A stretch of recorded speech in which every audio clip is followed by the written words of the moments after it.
Eric, merci d'être mon premier invité politique. Merci à vous. Pierrot le foot. Avant de vous poser votre première question, j'ai une faveur à vous demander. Comme je lance cette plateforme, j'aurais besoin d'un petit scoop. Vous voulez pas m'annoncer votre candidature là? Là, vous attaquez trop fort là. J'attaque trop fort. Merde, j'aurais essayé quand même. Bon. Quand je vous ai proposé de faire cette interview, je vous ai proposé un endroit chic, vous m'avez dit pourquoi on ne fait pas ça aux 3 obus. Donc on est aux 3 obus. Alors pourquoi? Alors je vais vous dire pourquoi. Parce que quand j'étais jeune, je venais voir. Vous avez été jeune. J'ai été jeune. Parfait. Je suis toujours un peu jeune d'ailleurs, parfois on me le reproche. Je venais voir les matchs de foot avec mon père et mon frère au Parc des Princes. Il n'y avait que le Parc des Princes avant. Et donc j'ai vu là, c'est la grande équipe de Saint-Étienne avec Rocheteau et les autres. Qui perdaient tout le temps d'ailleurs. J'ai vu. Ah bah non, ils ont perdu qu'en finale. Non, mais à Paris, ils perdaient tout le temps. Ah oui.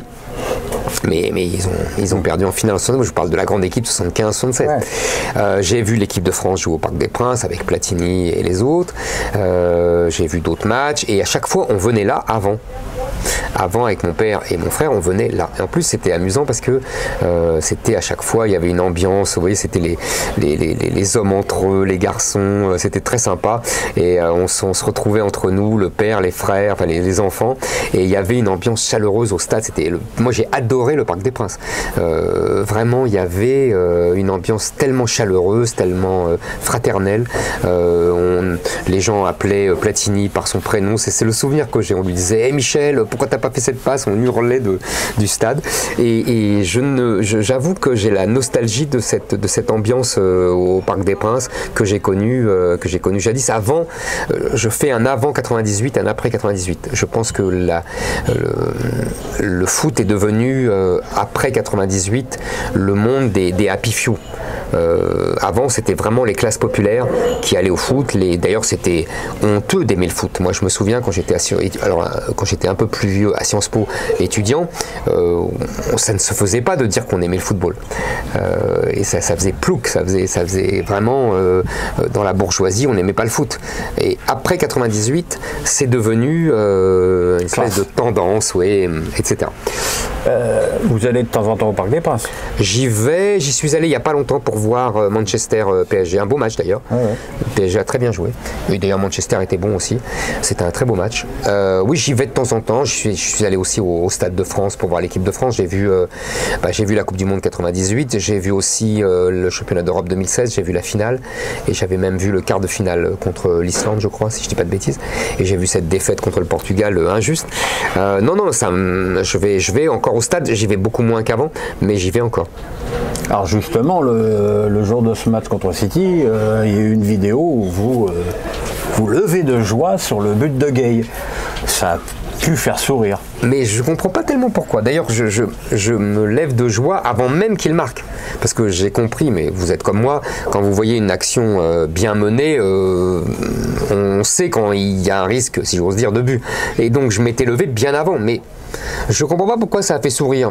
Je ne suis pas un supporter du Paris Saint-Germain, pour des tas de raisons, on développera si vous voulez, mais quand je vois un beau match et quand je vois un beau but, je me lève et je trouve ça formidable. J'ai pas compris, j'avoue que j'ai pas compris pourquoi on s'était moqué de moi. Enfin bon, j'ai l'habitude qu'on se moque de moi, c'est pas grave, mais...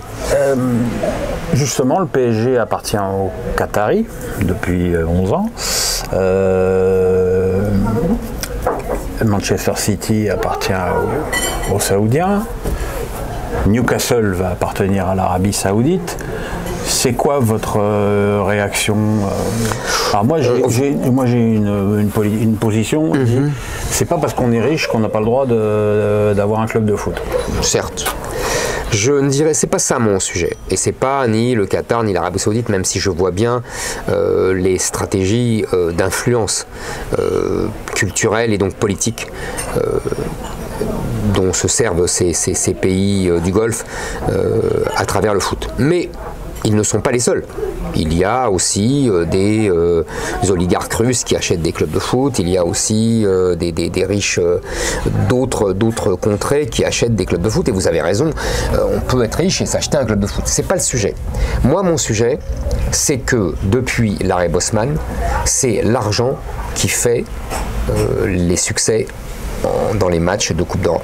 Alors l'arrêt Bosman, il faut le dire. Alors l'arrêt Bosman, j'explique, voilà, c'est simple, c'est l'arrêt Bosman. Occupez-vous de tout. Exactement, c'est une double chose en fait. L'arrêt Bosman, c'est un arrêt pour un joueur belge qui voulait quitter son club. Bref, peu importe l'histoire, les conséquences sont plus importantes. C'est un arrêt d'abord de la Cour de justice européenne qui a estimé que au nom du marché européen, au nom des libertés, du travail, etc. Liberté de circulation. Et liberté de circulation et liberté du travail, on ne pouvait pas empêcher un joueur d'aller dans un club, d'un club à l'autre. Et surtout, pour moi, la conséquence la plus importante de l'arrêt Bosman, c'est que l'arrêt Bosman a interdit les quotas de joueurs étrangers dans les clubs de foot. J'explique à vos téléspectateurs les plus jeunes. Je parlais de Saint-Etienne tout à l'heure, de la grande équipe de Saint-Etienne. Il y avait 2 joueurs étrangers. C'était, d'ailleurs, on les connaissait. Il y avait Osvaldo Piazza, l'Argentin, et il y avait Ivan Kurkovic, le Yougoslave. À l'époque, la Yougoslavie existait. Et tous les autres étaient des joueurs français. Et donc, ça permettait d'abord d'avoir un vrai vivier de joueurs dans chaque pays. Ils n'étaient pas remplacés, dépassés par des joueurs étrangers qu'on achetait de partout. Deuxièmement, ça permettait un vrai équilibre, c'est-à-dire que c'était pas les clubs les plus riches qui achetaient tous les meilleurs joueurs, ce qui se passe aujourd'hui, et du coup les matchs ou les compétitions se jouent toujours entre les mêmes clubs. Et troisièmement, ça permettait à des clubs qui avaient un vrai centre de formation efficace de percer.